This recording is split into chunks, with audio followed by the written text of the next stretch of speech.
waktunya sebentar ya Bu ya. Iya.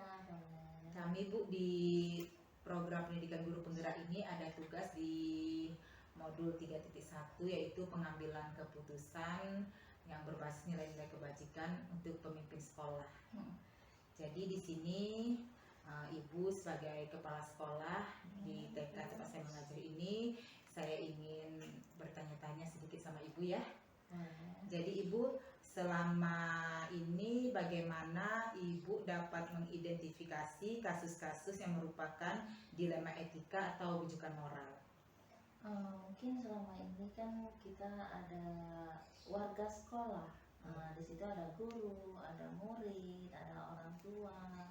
Nah, disitulah kita ketemu kasus-kasus yang selama ini kita hadapi. Mungkin kasus seperti masalah orang tua yang ingin menamatkan anaknya tidak sesuai dengan usia sebenarnya untuk masuk SD. Nah, itulah identifikasi yang mungkin kasus nanti yang akan saya ceritakan kepada Ibu. Iya. Jadi Bu ya, kadang memang wali murid ini kan usia TK ini 4-6 tahun. Kadang anak dimasukkan umur 4,5 tahun, umur 5,5 tahun mau minta ditamatkan begitu Bu ya. Jadi kalau ditamatkan sedangkan umurnya tidak sesuai untuk usia SD, karena usia 5,5 tahun itu masih usia TK gitu masih ya. Usia TK kan dia ada yang kurang dari misalnya dia lahirnya bulan Agustus, tapi orang tuanya masih meminta untuk masuk ke SD, tapi sesuai dengan aturan dari pemerintah, anak tersebut belum bisa masuk ke SD. Kadang ada juga SD yang menerima, tapi data dapodik tersebut tidak masuk sampai ke pusat. Iya, jadi kadang di situ terjadi dilema etika Bu ya, mau kita luluskan, kita keluarkan ijazah, kita melanggar peraturan. Terus kalau kita tidak luluskan atau tidak keluarkan ijazah, takutnya berdampak untuk pada sekolah kita ya. Iya, betul. Tidak adanya kemauan pendaftaran lagi, mungkin di situ bisa menamatkan sekolah tidak sesuai dengan umur. Sedangkan di sini tidak gitu ya. Jadi dilema bagi saya untuk menamatkan atau tidak menamatkan. Iya, jadi selama ini bagaimana Ibu menjalankan pengambilan keputusan di sekolah kita ini ya Bu ya, terutama untuk kasus-kasus di mana ada dua kepentingan yang sama-sama benar atau sama-sama mengandung nilai kebajikan yang seperti tadi ya Ibu ya.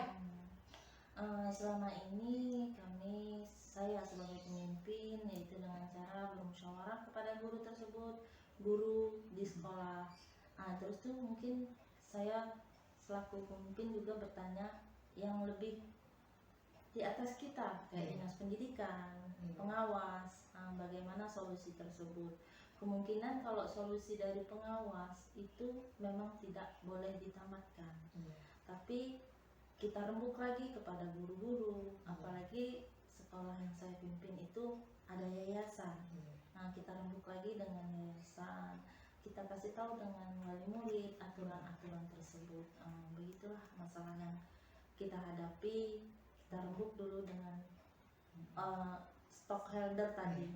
Seperti itu. Pengambilan keputusan tersebut Ibu ya. Iya, jadi langkah-langkah atau prosedur seperti apa yang biasa Ibu lakukan selama ini untuk mengambil keputusan tadi? Langkah-langkah apa saja yang sudah biasa Ibu lakukan selama ini? Langkah-langkahnya yaitu dengan cara rapat, mengadakan pertemuan. Kita undanglah guru bersama, kemudian orang tua, rapat dengan orang tua, kemudian yayasan. Kita bicarakan masalah anak yang ingin tamat tadi, bagaimana solusi yang baik. Kita jelaskanlah aturan-aturan dari pemerintah bahwa anak tersebut belum bisa ditamatkan. Tapi ada tapinya, pada saat rapat kan ada pertentangan antara peraturan pemerintah dengan orang tua. Bu, di sini kata orang tuanya, di SD ini mau terima umur anak yang segini, terus kurang 6 tahun. Jadi saya sebagai pemimpin harus mengambil keputusan. Bagaimana saya harus mengambil keputusan tersebut? Yaitu dengan cara memberi tahu pada orang tua, saya akan melepaskan anak ini, tapi pihak sekolah tidak bertanggung jawab atas kemauan ibu tersebut. Jadi kalau sudah lepas dari TK Baitur Rahim Askia ini, tidak lagi tanggung jawab, karena di situ kita sudah buat perjanjian, ada apa-apa di kemudian hari sekolah tidak lagi bertanggung jawab karena kemauan orang tua. Iya, yang penting sebagai pemimpin ibu di sini sudah mengadakan rapat dengan wali murid, sudah menjelaskan usia maksimal seharusnya untuk masuk SD itu adalah 6 tahun paling rendah Bu ya. 6 tahun di hari pendaftaran. Iya, jadi apabila wali murid tersebut tetap bersikeras ingin menamatkan anaknya, itu kembali lagi nanti ibu itu sendiri akan menerima akibatnya ya. Iya. Tidak lagi dilibatkan sekolah, karena sudah konsekuensi dari orang tua murid tadi. Konsekuensinya sendiri kan ingin menamatkan anak tersebut ya Bu ya. Iya, jadi hal-hal apa saja yang selama ini Ibu anggap efektif dalam pengambilan keputusan pada kasus-kasus dilema etika yang Ibu hadapi tersebut? Yang paling efektif tadi itulah keputusan saya mengambil secara efektif tadi demi sekolah ini berjalan dengan baik. Kemudian dampak yang selanjutnya apabila kita tidak menamatkan anak tersebut berdampak untuk pendaftaran. Mungkin nanti di TK itu tidak mau menamatkan anak yang kurang, sedangkan di TK yang lain ada yang menamatkan. Jadi itulah mungkin hasil efektif yang saya lakukan, tetap menamatkan dengan syarat tadi tidak melibatkan lagi sekolah.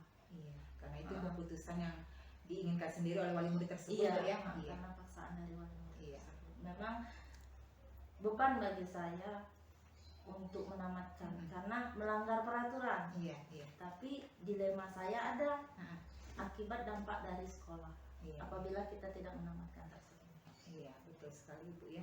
Jadi hal-hal apa yang selama ini merupakan tantangan dalam pengambilan keputusan pada kasus-kasus dilema etika yang menurut Ibu itu ada tantangan bagi Ibu untuk mengambil keputusan tersebut? Tantangan itu ialah kemungkinan orang dinas. Tantangan yang pertama, ada pertanyaan-pertanyaan mengapa menamatkan tersebut kan.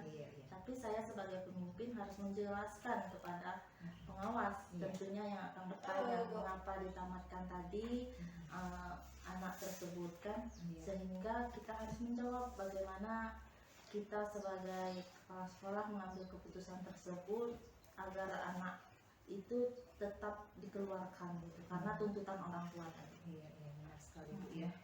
Jadi apakah Ibu memiliki sebuah tata cara atau jadwal tertentu dalam sebuah penyelesaian kasus dilema etika?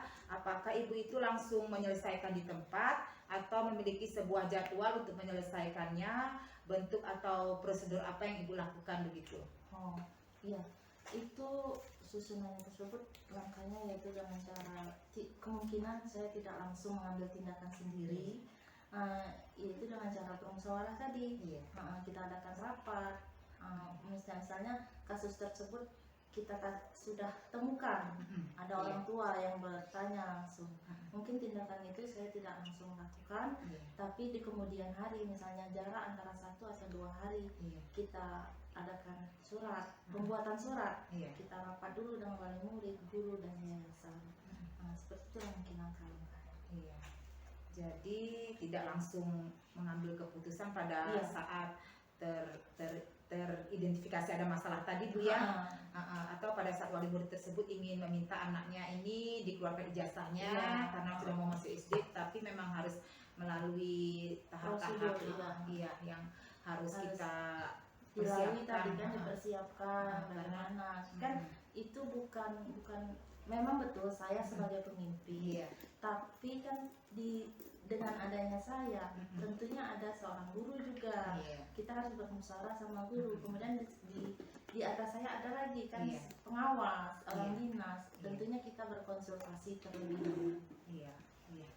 Saya setuju dengan Ibu. Jadi adakah seseorang atau faktor-faktor apa yang selama ini mempermudah atau membantu Ibu dalam pengambilan keputusan dalam kasus-kasus dilema etika ini? Yang mempermudah saya yang utama mungkin kan kita sebagai warga sekolah di situ ada guru. Guru tersebut yang membantu saya, apalagi mungkin apa masalah anak tersebut, kemudian pengawas, orang dinas, yang dilema yang saya alami, masalah anak yang ingin tamat tadi. Iya. Itulah mungkin yang membantu. Jadi adalah orang-orang yang berkaitan dengan pendidikan ini Bu, ya. Orang walaupun dari semua warga sekolah, terus kita memerlukan pendapat dari pengawas ataupun dari orang dinas terkait. Benar sekali Bu. Jadi dari semua hal yang telah Ibu sampaikan tadi, pembelajaran apa yang dapat Ibu petik dari pengalaman Ibu selama mengambil keputusan yang ada dilema etika tadi Ibu? Yang saya petik itu, saya sebagai kepala sekolah itu harus bisa menghandle semua masalah yang ada di sekolah. Terus itu kita setiap masalah itu harus dimusyawarahkan. Seperti itu. Terima kasih sekali Ibu ya. Pengalaman Ibu sangat luar biasa. Mudah-mudahan ini bisa menjadi sangat bermanfaat untuk saya, untuk saya ke depannya nanti. Mudah-mudahan saya juga bisa menerapkan seperti apa yang telah Ibu terapkan selama ini. Terima kasih atas waktunya Ibu. Saya izin. Assalamualaikum warahmatullahi wabarakatuh. Waalaikumsalam warahmatullahi wabarakatuh. Assalamualaikum warahmatullahi wabarakatuh. Waalaikumsalam. Terima kasih Ibu hari ini telah meluangkan waktunya untuk saya. Hari ini saya minta waktu Ibu sebentar ya Ibu ya. Di sini kami Ibu di program pendidikan guru penggerak ini sudah masuk ke modul 3.1. Di sini kami mendapat tugas untuk mewawancarai kepala sekolah dalam pengambilan keputusan yang berbasis nilai-nilai kebajikan sebagai pemimpin sekolah. Nah, jadi sebelumnya saya ingin tahu dulu Ibu ini di TK Negeri Pembina ini sudah berapa lama menjadi kepala sekolah? Saya menjabat jadi kepala sekolah di TK Negeri Pembina ini dari 2013, berarti sudah 9 tahun, masuk 9 tahun. Di Maret besok masuk 10 tahun. Berarti lama juga sudah Ibu ya? Iya. Banyak sekali pengalaman Ibu tentunya ya. Di sini saya ingin mengambil pengalaman Ibu, mudah-mudahan bermanfaat untuk saya ke depannya. Jadi Ibu selama 10 tahun tersebut, bagaimana Ibu dapat mengidentifikasi kasus-kasus yang merupakan dilema etika atau bujukan moral? Iya. Sebenarnya kasus-kasus di sekolah ini banyak ya, banyak kasusnya. Tapi kalau kita jabarkan satu persatu tidak mungkin ya. Di sini saya mengangkat kasus tentang kalau di sekolah ini setiap tahun kayaknya sepertinya ada saja yang menerima tentang anak yang berkebutuhan khusus. Berkebutuhan khusus itu bermacam-macam. Ada yang autis, tapi kebanyakan yang autis. Ada yang apa namanya, yang apa itu di samping autis apa namanya, kita tidak hiperaktif, tapi yang kebanyakan autis. Jadi tahun ini saya masih ada menerima satu yang autis. Dibilang satu, ada dua, tapi yang satu yang lagi itu tidak terlalu parah. Yang parahnya lagi yang satu itu yang terlalu parah. Jadi ya Ibu ya, tidak diterima tidak mungkin, karena anak tersebut dia memilih mau ke sekolah kita, berarti dia percaya dengan sekolah kita ya Bu ya. Terus mau diterima mungkin terasa berat juga, karena mungkin anak autis ini akan bersama dalam satu kelas bersama anak-anak normal lainnya begitu Bu ya. Ibaratnya kan kalau kita terima, ibaratnya ini kan kita di TK ini tidak ada guru yang khusus menangani anak yang berkebutuhan khusus. Terus yang kedua, anak-anak yang lain yang bisa pembelajarannya ibaratnya bisa terganggu karena anak-anak yang berkebutuhan khusus. Jadi kalau kita tidak terima, ini kan ibaratnya mereka kan berhak untuk sekolah di sekolah biasa. Jadi saya pikir ya itulah ibaratnya itu gimana ya, dilema lah gitu etika bagi saya. Ya itulah. Jadi selama ini bagaimana Ibu menjalankan pengambilan keputusan di sekolah Ibu ini, terutama untuk kasus-kasus di mana ada dua kepentingan yang sama-sama benar atau sama-sama mengandung nilai kebajikan seperti Ibu sebutkan tadi. Iya itu. Saya mengambil keputusan dalam keputusan saya mengambil keputusan dengan permasalahan anak tersebut. Itu saya mengadakan, saya kumpulkan guru-guru, saya rapatkan guru-guru bagaimana kita menangani langkah-langkah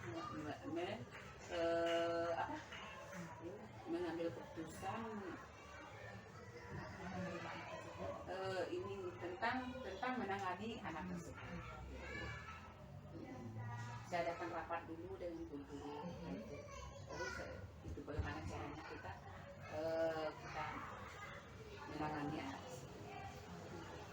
Jadi langkah-langkah atau prosedur seperti apa yang biasa Ibu lakukan selama ini dalam pengambilan keputusan? Pengambilan keputusan, itulah langkah-langkah yang saya ambil. Yang pertama, ya saya kumpulkan guru-guru, mengadakan rapat dengan guru-guru. Nah, setelah itu kita adakan pendekatan dengan orang tua murid. Kan kita tidak bisa menangani karena yang lebih tahu tentang anak tersebut kan orang tua murid, yang lebih tahu bagaimana anak ini kan. Nah, sementara dia di sekolah, yang satunya itu setiap hari kerjanya lari-lari, terus buang air besar, kadang-kadang di kampusnya sudah penuh kan. Sementara kan tidak mungkin, ya ibaratnya itu memang itu kewajiban kita, sudah kerjaan kita. Tetapi kan guru-guru terbatas yang untuk menangani yang anak tersebut, yang tidak ada gurunya khusus. Sementara kalau ditangani sama guru ini, ya anak-anak yang lain bagaimana? Nah, itu. Hal-hal apa saja yang selama ini Ibu anggap efektif dalam pengambilan keputusan pada kasus-kasus dilema etika? Hal-hal yang saya ambil, yang efektifnya, hal-hal efektif yang menurut saya yang itu yang bagus, yaitu kerjasama antara kita antara kepala sekolah dengan guru, ya. Sudah itu dengan wali dari anak tersebut, orang tua dari anak tersebut, ya kan. Jadi hal-hal apa saja yang selama ini merupakan tantangan dalam pengambilan keputusan pada kasus-kasus dilema etika yang menjadi tantangan bagi Ibu? Tantangan bagi saya, ya itulah tadi itu kan ada yang pro dan kontra. Sementara kalau di sekolah ini kan ada guru-guru kan banyak, ya. Guru-guru banyak.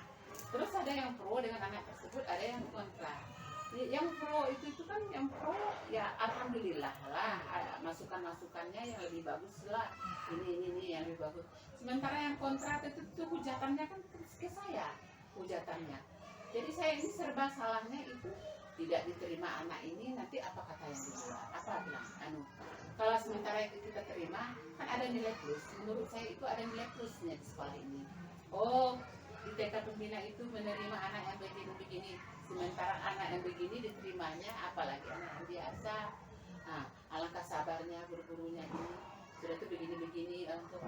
Jadi orang-orang kan pada gimana ya memandang TK tersebut, ibaratnya ada nilai plusnya gitu. Gitu. Namanya kita TK ini kan sama dengan berjualan kata orang ya. Berjualan ibaratnya itu layanan kita bagus di sekolah ini, tentu banyak para pembeli yang bakal datang kan itu. Nah, kita kan mencari murid, kecuali kita kayak seperti SD. Kalau SD orang sudah tahu, sudah lulus, selesai dari TK mau menuju SD itu kan, SD itu sudah ada. Nah, sementara kita ini saingan banyak kan, TK kelompok bermain, persaingan paut banyak kan.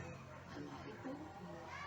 Jadi apakah selama ini Ibu memiliki sebuah tata cara atau jadwal tertentu dalam sebuah penyelesaian kasus dilema etika? Iya. Apakah Ibu itu langsung menyelesaikan di tempat atau memiliki sebuah jadwal untuk menyelesaikannya?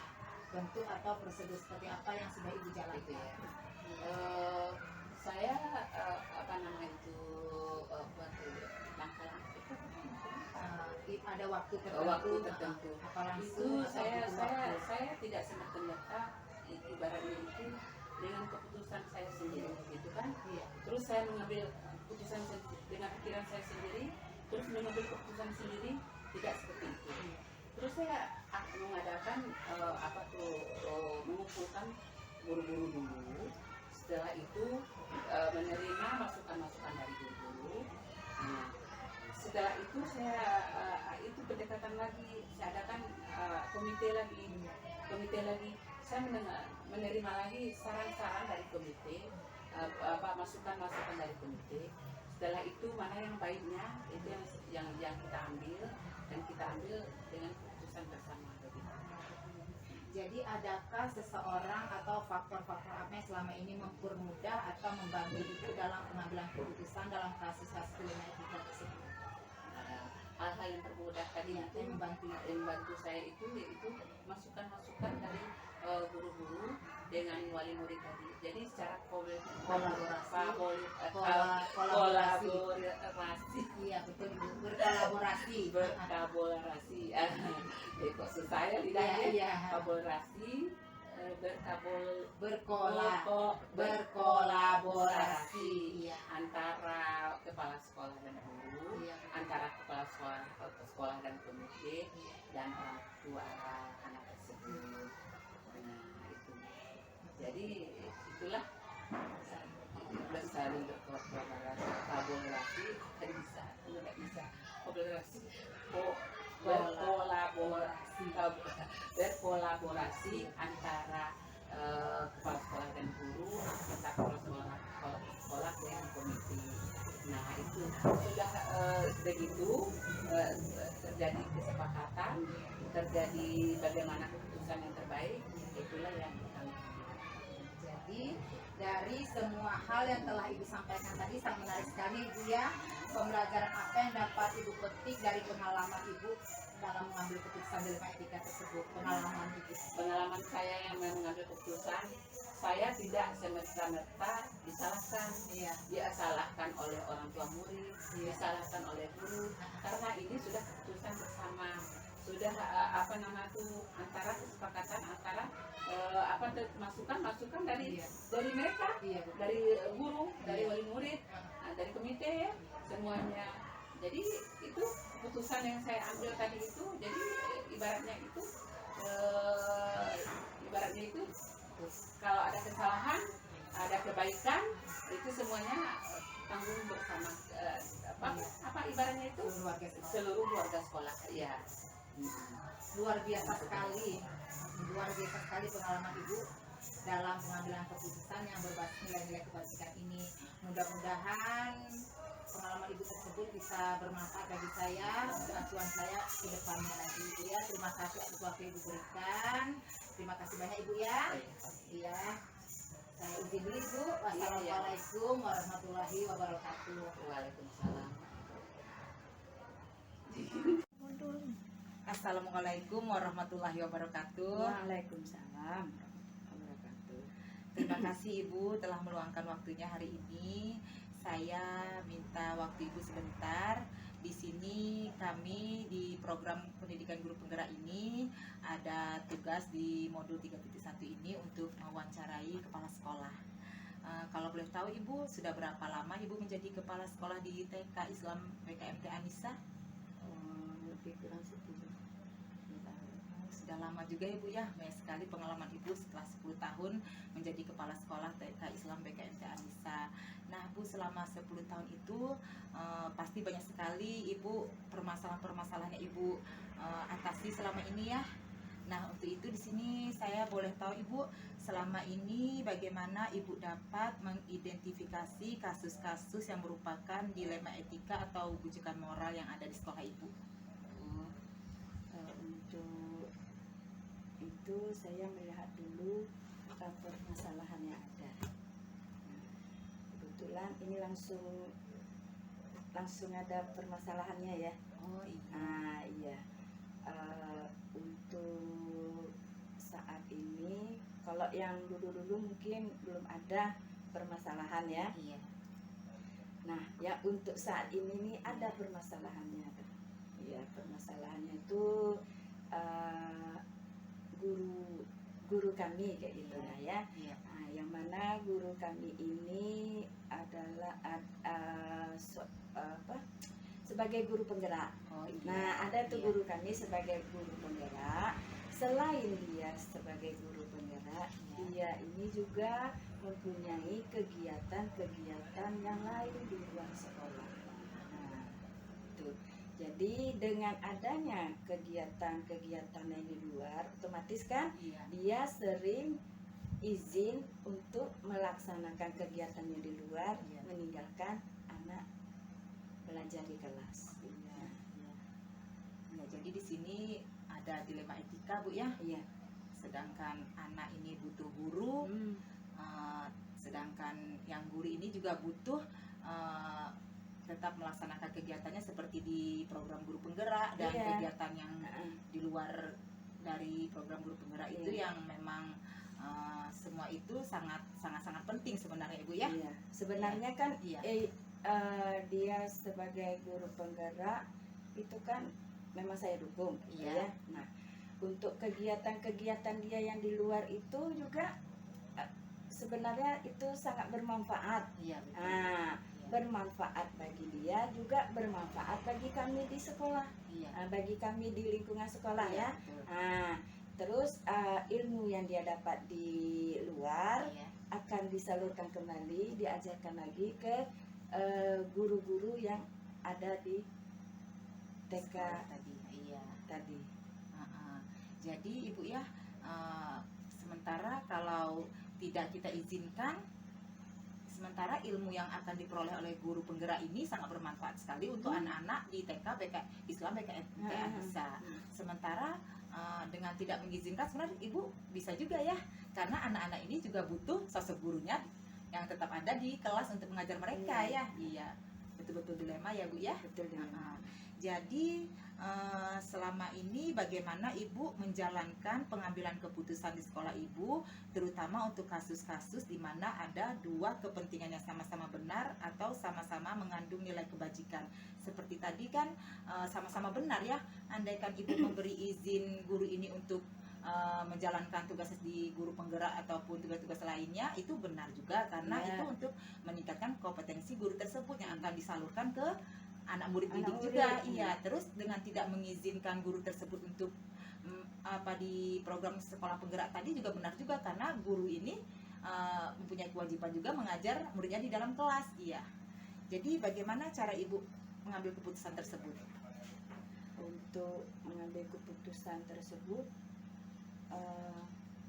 saya menimbang juga ya. Iya. Nah, saya lihat juga tuh di sisi lain, di sisi yang banyak kegiatan itu Iya. kan kegiatan positif. Iya, betul. Maksudnya itu tadi Iya, ya. betul. Nah, bukannya kegiatan negatif. Iya, Nah, betul sekali. kalau saya tidak mengizinkan, rasanya yang dia laksanakan, dia Iya. kerjakan di luar itu kan sangat bermanfaat. Iya, betul. Nah, bermanfaat bagi dia, bermanfaat bagi kami. Iya. Nah, jadi untuk memutuskan suatu keputusan itu tadi ya. Iya. Nah, jadi saya berdiskusi juga Iya. sama guru-guru yang ada Iya, di betul. TK. Masalah. Nah, saya berdiskusi sama guru-guru yang mengajar Iya. di kelas. Nah, saya kumpulkan mereka, terus saya diskusi bagaimana nih teman kita ini yang satu ini. Nah, dia selalu izin, tapi izinnya itu keluar melaksanakan kegiatan yang bermanfaat. Tapi kayaknya guru-guru itu tidak ada no problem kayak gitu nah ya. Nah, dia setuju saja, dia tidak pernah atau cemburu sosial karena saya aja yang mungkin agak karena saya sebagai kepala sekolah, mungkin saya merasa ada apa gitu ya, tanggung jawab saya kayak gitu dah. Ini guru kita sekolah ini kan sudah ada peraturannya. Iya. Nah, peraturannya bahwa guru tidak boleh meninggalkan kelas Iya. dalam proses belajar mengajar. Iya, betul. Nah, karena ini ada kepentingannya juga, ini kan kepentingannya positif kayak Iya, gitu ya. betul. Nah, jadi otomatis saya memberi izin lah kayak gitu, karena itu kan sangat bermanfaat. Nah, jadi guru-guru itu juga tidak mempermasalahkan kayak gitu dak, Iya, karena ada yang guru keluar tadi, ada guru lain yang menggantikan di dalam kelas. Benar sekali Ibu. Jadi langkah-langkah atau prosedur seperti apa yang biasa Ibu lakukan selama ini? Oh, langkah-langkahnya ya saya identifikasikan dulu permasalahannya, benar tidak kejadiannya, baru saya menimbang. Iya. Saya berpikir keputusan saya ini benar apa tidak. Iya. Nah, kayak gitu ya. Iya. Nah, jadi terakhir saya refleksikan keputusan saya itu benar atau salah, baru saya rasa keputusan saya itu cukup Iya. benar Iya. untuk Benar memutuskan sekali, itu. Bu. Nah, Iya. terus saya melakukan lagi diskusi sama guru-guru Iya. yang keputusan saya tadi. Iya, betul. Nah, saya diskusikan kepada guru-guru dan saya lihat dulu permasalahan yang ada. Iya. Benar sekali Ibu. Jadi untuk hal-hal apa saja yang selama ini Ibu anggap efektif dalam pengambilan keputusan pada kasus dilema etika Ibu hadapi seperti tadi? Oh, Iya, saya yang efektif ya efektif itu ya, saya ajak itu guru-guru diskusi, dengan bermusyawarah tadi ya Bu ya, bermusyawarah. maka akan mendapatkan keputusan yang sama-sama. Sama-sama, Sama-sama, tidak ada yang tidak ada bertentangan. dirugikan, Iya, tidak ada yang bertentangan, tidak ada yang dirugikan. Iya, betul. Iya, saya setuju sama Ibu tadi. Jadi untuk yang mendapatkan keputusan efektif tadi, kita harus bermusyawarah dengan seluruh warga sekolah agar tidak ada yang merasa dirugikan tadi ya Bu ya. Jadi anak di dalam kelas tetap ada yang menggantikannya mengajar, guru sebagai guru penggerak tadi tetap bisa melakukan aktivitas di luar sekolah, karena apapun yang didapatkan nanti juga akan kembali ke sekolah itu sendiri. Kembali, Iya, iya. benar sekali Ibu. Jadi hal-hal apa saja yang selama ini merupakan tantangan bagi Ibu dalam mengambil keputusan pada kasus-kasus dilema etika Ibu hadapi tadi, yang menjadi tantangan Ibu? Itu tadi memutuskan suatu Keputusan. masalah, keputusan tadi Yang benar versus benar Bu ya. tuh itu Iya. tantangannya tuh, Iya, tantangan jadi- berat. Jadi ada nilai-nilai kebajikan yang bertentangan. Ah. Betul sekali Ibu. Jadi Tantangan yang berat kita sekali itu. harus memilih keputusan ini yang benar-benar sangat bermanfaat untuk orang banyak tadi Bu Untuk ya. orang banyak. Iya, betul sekali Ibu. Iya. Jadi kita mengambil keputusan itu yang berpihak kepada murid, dan kita tidak semata-mata mengambil keputusan itu yang untuk diri kita sendiri ya Bu ya. Iya, betul. Betul sekali Ibu. Jadi apakah Ibu memiliki sebuah tata cara atau jadwal tertentu dalam sebuah penyelesaian kasus dilema etika? Apakah Ibu itu langsung menyelesaikan masalah itu di tempat, atau Ibu butuh waktu untuk menyelesaikan masalah tersebut? Oh, kalau masalah dia langsung mau izin bisa gitu Iya. ya. Nah, langsung itu saya. Langsung aja. Nah, saya izin Bu, Iya. mau kemana? Iya. Nah, berarti kan saya langsung tuh. Oh iya. Berarti langsung spontan kayak gitu. Karena Ibu sudah tahu akan permasalahan tadi kan. Akar permasalahannya kan Iya. sudah tahu, jadi kemana jadwalnya kemana. Iya. Dan saya juga di sekolah itu kan sudah ada peraturannya. Iya. Nah, saya mengizinkan dia keluar. Iya. Nah, namun kami karena ada peraturan-peraturan tadi, biar Iya. tidak ada kecemburuan sosial, Iya. maka yang guru tersebut Iya. maksudnya tuh dia keluar Iya. melaksanakan kegiatannya, Kegiatannya. pulang lagi ke sekolah, Ah. dia harus melaporkan Oh iya, betul, Bu. apa kegiatannya itu tadi. Iya, Dan harus juga diterapkan di sekolahan. Sekolah. Dan juga ada pemotongan honor Oh, atau begitu ya, Bu, gaji. ya? Iya. Oh, iya. Itu Oh, memang begitu. peraturannya. Iya. Oh iya. Jadi apakah seseorang atau faktor-faktor apa yang selama ini adakah selama ini seseorang yang membantu ibu dalam mempermudah atau membantu ibu dalam pengambilan keputusan dalam kasus-kasus dalam etika tersebut? Kalau yang membantu saya itu ya guru-guru lah. Ya, Teman guru tadi ya. untuk musyawarah, untuk Iya. diskusi tadi. Iya. Ya, para guru-guru, majelis guru. Karena sebagai pemimpin kita juga tidak bisa mengambil keputusan sendiri ya Bu ya. Betul. Karena kita sebagai pemimpin ini harus menjadi yang panutan untuk guru-guru. Guru-guru. Iya, jadi tentunya sebagai pemimpin kita butuh sekali pendapat dari guru-guru Betul, tersebut ya Bu ya. ya. Iya, jadi guru-guru itulah yang menjadi yang membantu ibu Bantu untuk kita, sebab kan ada 5 guru, 5 pendapat itu. iya, betul sekali. Iya. Nanti kita ambil pendapat yang terbanyak atau Atau yang terbanyak nanti 10. yang terbaik itu terbaik Ah, itu. iya. Benar sekali Ibu. Terus dari semua hal yang telah disampaikan oleh Ibu tadi, pembelajaran apa yang dapat Ibu petik dari pengalaman yang telah Ibu dapat dari mengambil keputusan dilema etika tadi? Yang Iya, dapat iya. saya Ya, yang Ibu petik dari yang petik dari tadi setiap ya. permasalahan yang Ibu selesaikan, apalagi yang mengandung unsur dilema etika tadi kan, terus apa yang Ibu bisa dapatkan dari pengalaman tersebut? Yang saya dapatkan itu memutuskan itu tadi ya. Iya. Berat untuk memutuskan. Iya. Karena kita putuskan Suatu- ini berimbas untuk Nah, sekolah kita ke iya, depannya. ke depannya. Karena akan dicontoh oleh yang lainnya. Yang lainnya, Iya, iya. betul sekali. Itulah. Bu. Jadi untuk mengambil keputusan ini bagaimana Ibu? Harusnya bagaimana menurut Ibu? Yang dipikirkan secara Kalau mengambil keputusan secara matang gitu ya. kalau mengambil keputusan itu saya pikirkan dulu secara matang. Iya. Pokoknya saya pikir-pikir dulu, Iya.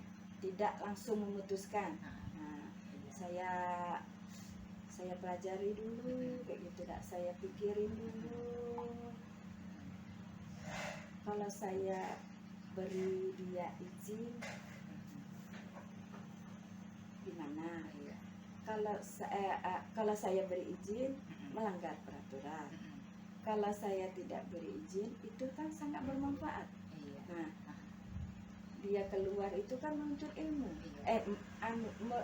Iya. menggali ilmu. Iya, betul. Nah, nanti dari dia keluar itu dapat ilmunya ini yang digali tadi, kan akan berimbas ke kita. Iya. Nah, jadi itu yang jadi suatu Pemikiran Ibu ya. pemikiran saya itu tuh Ah. yang berat untuk memutuskan suatu masalah itu tadi. Jadi di sini dilema etika ini ya Bu ya, karena benar PS benar gitu Bu ya. Yang satu Yang ini benar, yang ini benar. ternyata kan pilihan yang sulit. Bermanfaat kayak gitu. Jadi kita benar-benar harus kita pikirkan untuk jangka panjangnya Bu ya. Benar sekali. Terima kasih banyak Bu atas waktunya ya. Dan pengalaman Ibu sangat bermanfaat sekali untuk saya. Mudah-mudahan bisa saya terapkan juga di sekolah saya ya Bu ya. Terima kasih atas waktunya. Sehat selalu Ibu. Wassalamualaikum warahmatullahi wabarakatuh. Waalaikumsalam warahmatullahi wabarakatuh.